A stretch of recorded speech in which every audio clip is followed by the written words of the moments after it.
Et vous êtes sur la chaîne 22. Bonsoir à toutes et à tous. Bienvenue dans ce bulletin d'information. Après une 7e comparution devant la cour d'appel de Port-au-Prince mercredi 7 août, Maître Benson Pierre-Louis et Michelet Virgile, ex-commissaire du gouvernement de Port-de-Paix, ont été libérés. Leurs avocats avaient interjecté appel de l'ordonnance émise en août 2023 par le magistrat instructeur Walter Wesser-Voltaire. Cette ordonnance renvoyait les deux hommes devant le tribunal criminel siégeant sans assistance de jury. Rappelons qu'ils avaient été arrêtés en juillet 2022 à Port-de-Paix dans le cadre de l'affaire du bateau Miss Lily transportant des armes et de munitions. Ce dossier avait suscité une vive attention médiatique et politique. L'initiative de la société civile dit observer avec préoccupation la dégradation de la situation sécuritaire et sociopolitique du pays depuis que le Conseil présidentiel de la transition est aux commandes.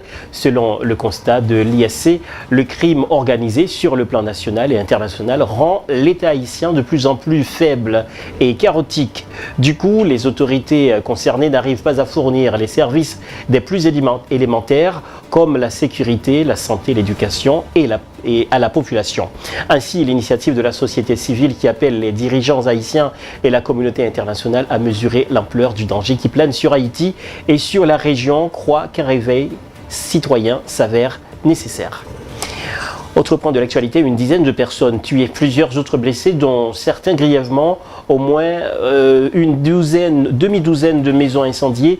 Et c'est le bilan de l'attaque perpétrée par des hommes armés dans les communes de Carbaret et de l'Arcaillé mardi dernier.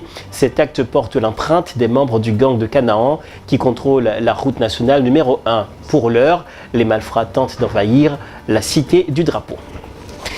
Les forces armées d'Haïti disposent d'un nouveau commandant en chef. Il s'agit du lieutenant-général Derby Guerrier qui remplace le commissaire Jodel Lesage qui occupait ce poste depuis novembre 2017. Il a été nommé par feu le président Jovenel Moïse qui a réhabilité les FADH démobilisés en 1995.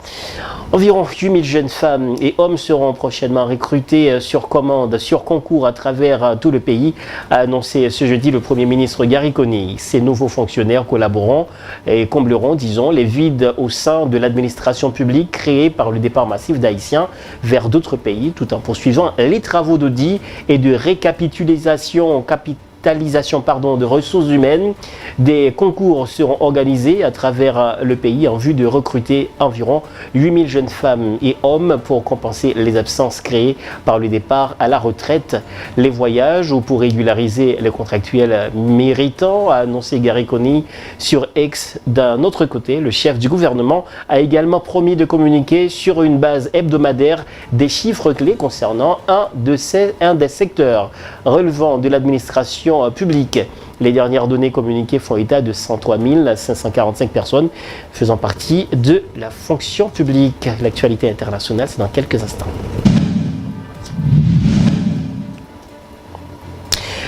Alors que les manifestations se multiplient depuis samedi au Nigeria, la présence croissante de drapeaux russes parmi les banderoles contre le gouvernement suscite de plus en plus d'inquiétudes. Dans plusieurs États, au moins 30 manifestants auraient été arrêtés par des agents de la police nigériane pour avoir brandi des drapeaux russes. Une répression qui fait suite à la directive de la présidence demandant aux agences de sécurité de cibler les personnes arborant des drapeaux russes dans le pays. Présidentielle américaine Kamala Harris interrompue par des militants pro-palestiniens pendant son meeting. La vice-présidente des États-Unis Kamala Harris, désormais en lice pour la course à la Maison-Blanche, a tenu un meeting difficile à Detroit, dans le Michigan. Ce mercredi, hier mercredi 7 août, la candidate démocrate a dû hausser la voix pour s'imposer face à une poignée de militants pro-palestiniens qui ont interrompu son discours. C'est la fin de ce bulletin d'information. Merci de l'avoir suivi. Restez toujours sur la chaîne 22 pour la suite de nos programmes. Au revoir.